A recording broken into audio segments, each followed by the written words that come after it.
परंतु मैं महाराष्ट्र के चुनाव में 2019 में आया था।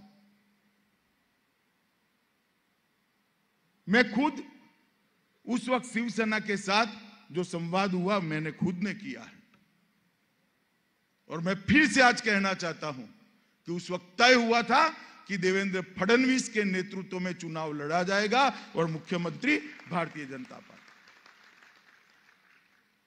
मुकर गए, सत्ता के लिए हिंदुत्व के साथ समझौता कर लिए। दो पीढ़ी से जिनके सामने लड़ते थे उनकी गोदी में बैठ गए और कहते थे हमने तो कहा ही नहीं है। वो कह रहे हैं कि मैं झूठ बोल रहा हूं। चलो भैया, एक सेकंड के लिए मान रहे हैं, मगर आपकी सभा के पीछे जो बैनर लगते थे ना, उसमें आपके फोटो की और मोदी जी के फोटो की साइज जरा देखना। आपकी 1/4 थी। हर भाषण में आपको मोदी जी का नाम देना पड़ता था। आपकी उपस्थिति में मैंने और मोदी जी ने दोनों ने कहा था कि देवेंद्र फडणवीस के नेतृत्व में चुनाव लड़े हैं और एनडीए जीतने के बाद देवेंद्र फडणवीस मुख्यमंत्री बने। मगर चूंकि आपको मुख्यमंत्री बनना था, आपने हमारे साथ विश्वासघात किया, सत्ता पर बैठे और फिर क्या चलाया। मैं कुछ समय पहले आया था, तब मैंने कहा था कि महाराष्ट्र की अघाड़ी सरकार इस प्रकार की सरकार है जो 3 पहिए वाली ऑटो रिक्शा है, जिसके तीनों पहिए अलग अलग दिशा में जा रहे हैं। मगर मेरी थोड़ी गलती हो गई। मैंने बहुत ऑप्टिमिस्टिकली इस सरकार के लिए सोच लिया। आज मैं इसमें थोड़ा सुधार करना चाहता हूं। महाराष्ट्र की अघाड़ी सरकार 3 पहिए वाली ऑटो रिक्शा है, जिसके तीनों पहिए अलग अलग दिशा में है और तीनों पहिए पंक्चर है, जो चलती ही नहीं है, सिर्फ धुआं बाहर निकालती है और प्रदूषण बढ़ाती है। महाराष्ट्र की जनता के पास जाना पड़ेगा, घर घर में जाना पड़ेगा। क्या है सरकार महाराष्ट्र का कल्याण कर सकती है? जो महाराष्ट्र आजादी के बाद कई सालों तक हर क्षेत्र के अंदर टॉप मोस्ट रहा, देश का नेतृत्व किया, चाहे कोऑपरेटिव का आंदोलन हो, चाहे औद्योगिक निवेश की बात हो, चाहे उत्पादन की बात हो, चाहे एक्सपोर्ट की बात हो, चाहे डायरेक्ट टैक्स कलेक्शन की बात हो, चाहे कृषि उत्पादन की बात हो, चाहे दुग्ध उत्पादन की बात हो, महाराष्ट्र ने सालों तक देश का नेतृत्व किया। क्या ये लोग महाराष्ट्र को पुराना वैभव दिला सकते हैं क्या? हमने मुकर कर, कोई लाग लपेट के बगैर ये बात लेकर महाराष्ट्र के मतदाताओं के पास, पुणे के मतदाताओं के पास जाना पड़ेगा। ये निकम्मी सरकार है और इस सरकार की पतन की शुरुआत, इस सरकार के पतन की शुरुआत पुणे महानगर पालिका के परिणामों से होनी चाहिए। और लक्ष्य कभी नीचा मत रखना दोस्तों। मैं सुन रहा था, कोई 100 कह रहा था, कोई 110 कह रहा था, कोई 120 कह रहा था। लक्ष्य नीचा मत रखना। जनता ज्यादा देने के लिए बैठी है, मांगने में कंजूसी मत करना। मैं आपको आज बताकर जाता हूं, पुणे की जनता फूल से आपका स्वागत करने के लिए तैयार है। परिश्रम करिए, अपने आप को तैयार करिए। मित्रों, मोदी जी ने डीबीटी किया। हमारा डीबीटी का मतलब क्या है? Direct benefit transfer. मानो एक विधवा है, उसको 1200 रुपया मिलना है, तो सीधा इसके बैंक अकाउंट में पहुंच जाएगा। बीच में कोई बिचौलिया नहीं आएगा कि लाओ माई 100 रुपया लो तो मैं 1200 दिला देता हूं, कोई नहीं आएगा। कोई वृद्ध है, उसको वृद्ध पेंशन मिलती है, तो उसके अकाउंट में सीधा चले जाएगा। कोई विद्यार्थी है, उसको स्कॉलरशिप मिलनी है, तो इसके अकाउंट में सीधी पहुंच जाएगी। इसको डायरेक्ट बेनिफिट ट्रांसफर कहते हैं। ये कांग्रेस, शिवसेना और एनसीपी ने नई व्याख्या बनाई है। कांग्रेस ने डी पकड़ लिया, डी से उन्होंने मतलब निकाला डायरेक्ट की जगह डीलर। शिवसेना ने बी पकड़ लिया, उन्होंने ब्रोकर, और एनसीपी ने ट्रांसफर में कट मनी।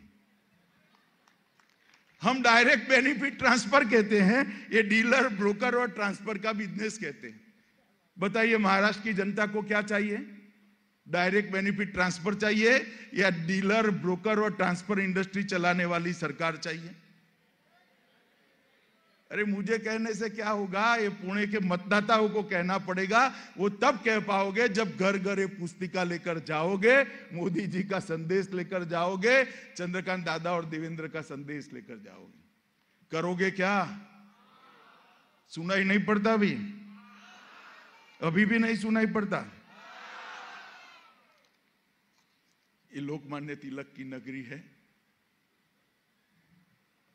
तिलक महाराज ने कहा था, स्वराज मेरा जन्मसिद्ध अधिकार है और वो मैं लेकर रहूंगा। शिवसेना कहती है, सत्ता मेरा जन्मसिद्ध अधिकार है, किसी भी प्रकार से मैं लेकर रहूंगा। अब बन गए एक बार मुख्यमंत्री। मैं आज भी कहना चाहता हूं, अगर हिम्मत है इस्तीफा दीजिए, कर दो दो हाथ, तीनों लोग एक साथ में लड़ने के लिए आइए। भारतीय जनता पार्टी का कार्यकर्ता तैयार बैठा है। महाराष्ट्र की जनता भी हिसाब किताब करने के लिए तैयार बैठी। इस प्रकार से सिद्धांत विहीन राजनीति किसी भी राज्य की सरकार पसंद नहीं करती। मित्रों, महंगाई महंगाई महंगाई इतनी छातियां पीटते थे या नहीं पीटते थे भी बताओ। अचानक मोदी जी ने फैसला कर दिया कि हम डीजल और पेट्रोल के दाम घटाएंगे, घटा दिए मोदी जी ने। अब बारी आई राज्य सरकारों ने, भाजपा शासित राज्य सरकारों ने भी दाम घटाए और कुल मिलाकर 15 रुपया दाम घट गया।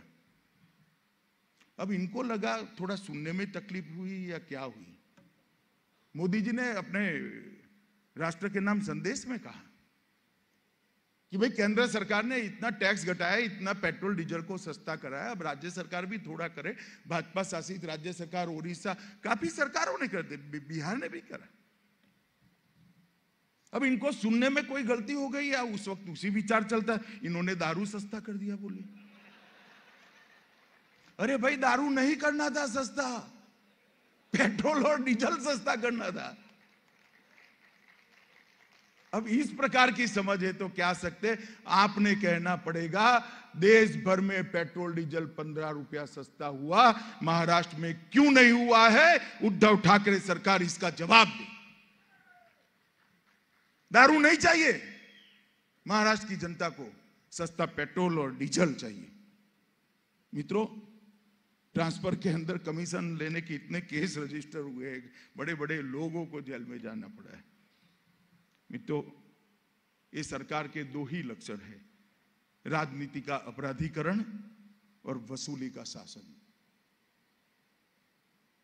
और विंडिक्टिवनेस से भारतीय जनता पार्टी के कार्यकर्ताओं को केस में फंसा रहे हैं। क्या आप समझते हैं भारतीय जनता पार्टी का कार्यकर्ता इससे डर जाएगा क्या? डर जाएगा क्या? डर जाएगा क्या? डर जाएगा क्या? कांग्रेस ने 19 महीने तक हमारी पूरी पार्टी को जेल में डाल दिया था। जब चुनाव आया, दो हाथ करा, स्वयं आपकी नेता इंदिरा गांधी चुनाव हार गई थी, आपको याद नहीं है? और क्रिमिनल केस लगा रहे हैं।